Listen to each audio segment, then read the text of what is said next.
Domain. The Time Machine. Chapter 12.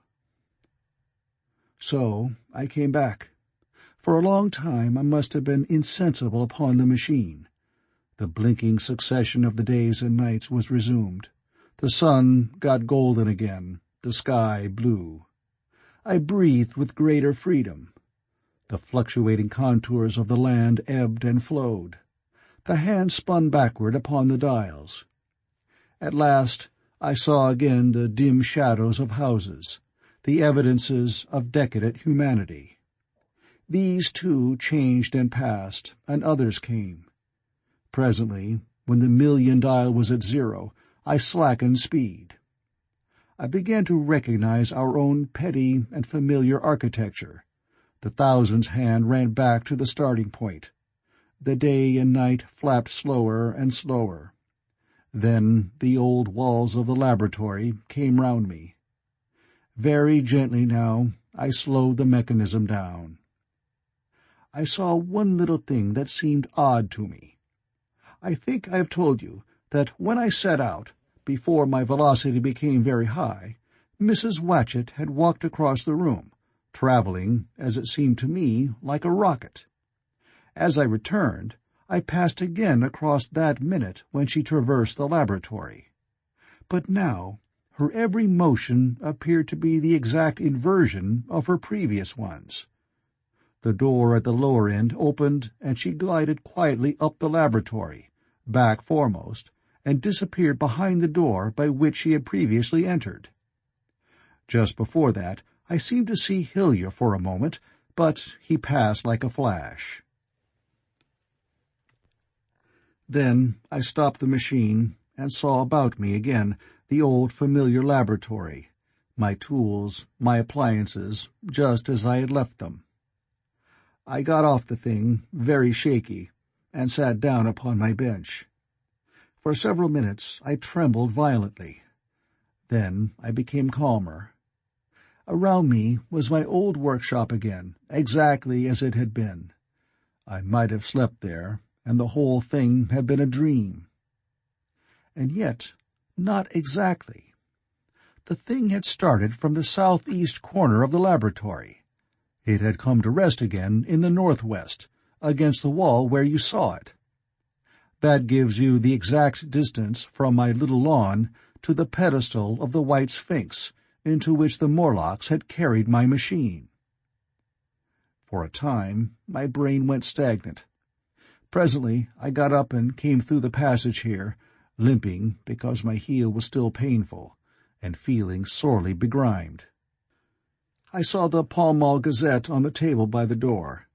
I found the date was indeed today, and looking at the timepiece, saw the hour was almost 8 o'clock. I heard your voices and the clatter of plates. I hesitated. I felt so sick and weak. Then I sniffed good wholesome meat and opened the door on you. You know the rest. I washed and dined, and now I am telling you the story. I know, he said after a pause, that all this will be absolutely incredible to you. To me, the one incredible thing is that I am here tonight in this old, familiar room, looking into your friendly faces and telling you these strange adventures. He looked at the medical man. No, I cannot expect you to believe it. Take it as a lie, or a prophecy. Say I dreamed it in the workshop. Consider I have been speculating upon the destinies of our race until I have hatched this fiction. Treat my assertion of its truth as a mere stroke of art to enhance its interest. And, taking it as a story, what do you think of it?" He took up his pipe and began, in his old accustomed manner, to tap with it nervously upon the bars of the grate. There was a momentary stillness. Then chairs began to creak, and shoes to scrape upon the carpet. I took my eyes off the time-traveler's face, and looked round at his audience. They were in the dark, and little spots of colour swam before them. The The medical man seemed absorbed in the contemplation of our host. The editor was looking hard at the end of his cigar, the sixth. The journalist fumbled for his watch. The others, as far as I remember, were motionless. The editor stood up with a sigh.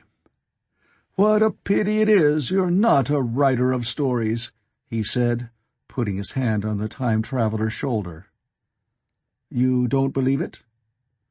"Well, I thought not." The time-traveler turned to us. "Where are the matches?" he said. He lit one and spoke over his pipe, puffing.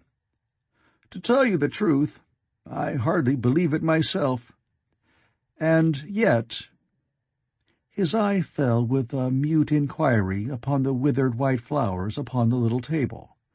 Then he turned over the hand holding his pipe, and I saw he was looking at some half-healed scars on his knuckles.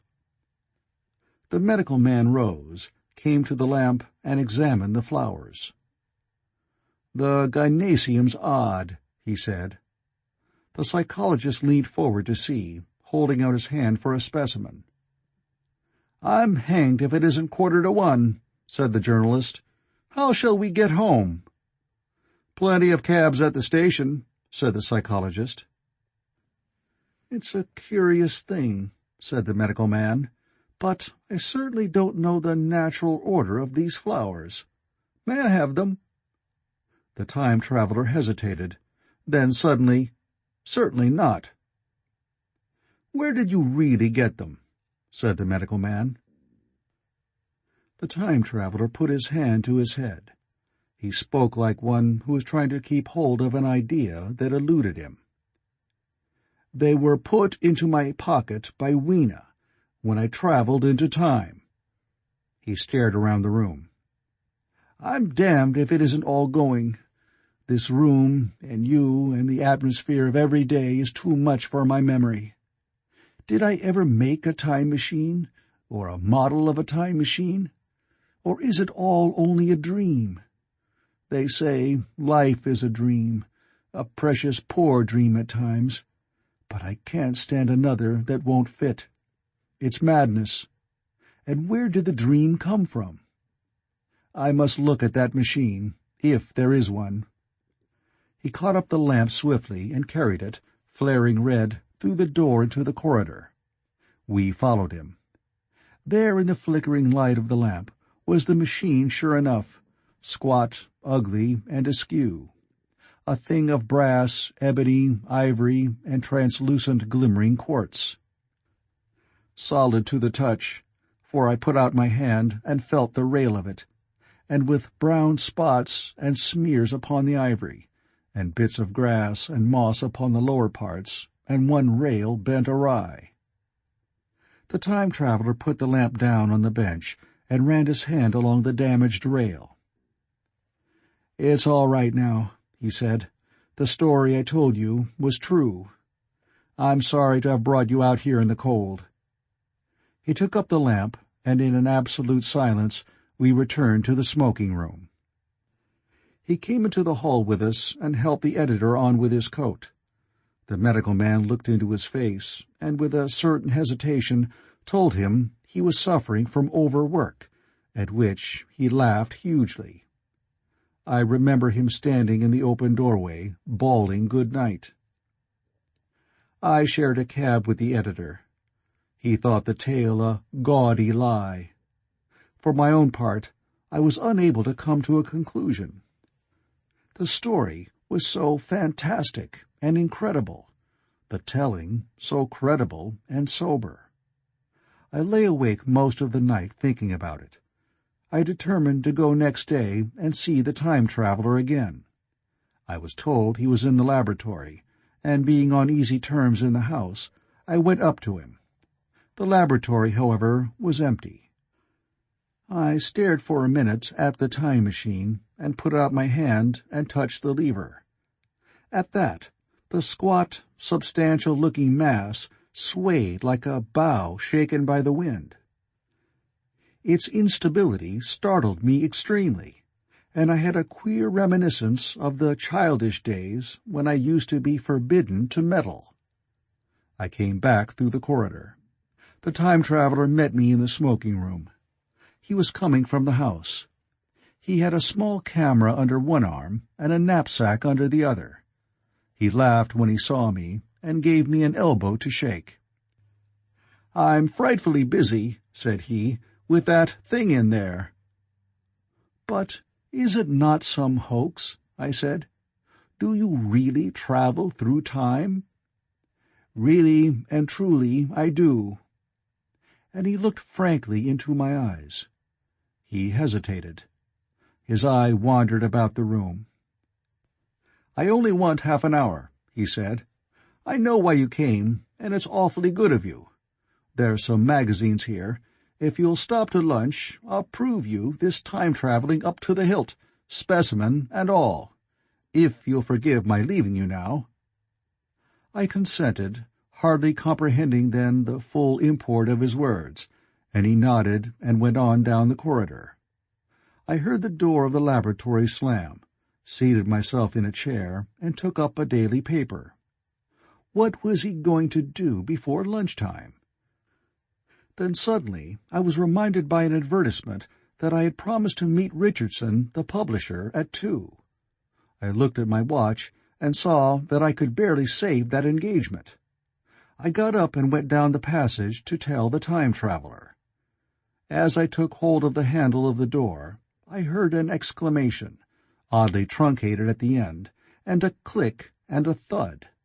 A gust of air whirled round me as I opened the door, and from within came the sound of broken glass falling on the floor. The time traveler was not there.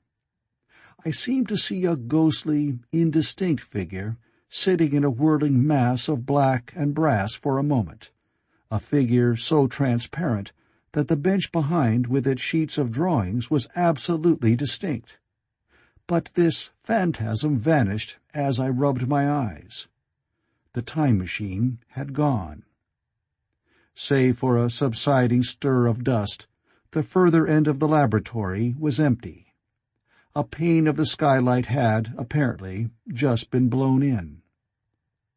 I felt an unreasonable amazement. I knew that something strange had happened, and for the moment could not distinguish what the strange thing might be. As I stood staring, the door into the garden opened, and the manservant appeared. We looked at each other. Then ideas began to come. "Has Mr. gone out that way?" said I. "No, sir. No one has come out this way. I was expecting to find him here." At that I understood. At the risk of disappointing Richardson, I stayed on, waiting for the time traveler, waiting for the second, perhaps still stranger story, and the specimens and photographs he would bring with him. But I am beginning now to fear that I must wait a lifetime. The time traveler vanished 3 years ago, and, as everybody knows now, he has never returned. Epilogue. One cannot choose but wonder. Will he ever return? It may be that he swept back into the past, and fell among the blood-drinking, hairy savages of the age of unpolished stone, into the abysses of the Cretaceous Sea, or among the grotesque saurians, the huge reptilian brutes of the Jurassic times. He may even now, if I may use the phrase, be wandering on some plesiosaurus-haunted oolitic coral reef, or beside the lonely saline lakes of the Triassic Age. Or did he go forward, into one of the nearer ages, in which men are still men, but with the riddles of our own time answered and its wearisome problems solved? Into the manhood of the race, for I, for my own part, cannot think that these latter days of weak experiment, fragmentary theory, and mutual discord are indeed man's culminating time. I say, for my own part, he, I know, for the question had been discussed among us long before the time machine was made, thought but cheerlessly of the advancement of mankind, and saw in the growing pile of civilization only a foolish heaping that must inevitably fall back upon and destroy its makers in the end. If that is so, it remains for us to live as though it were not so. But to me, the future is still black and blank, is a vast ignorance, lit at a few casual places by the memory of his story. And I have by me, for my comfort, 2 strange white flowers, shriveled now and brown and flat and brittle, to witness that even when mind and strength had gone, gratitude and a mutual tenderness still lived on in the heart of man. The End of the Time Machine by H. G. Wells.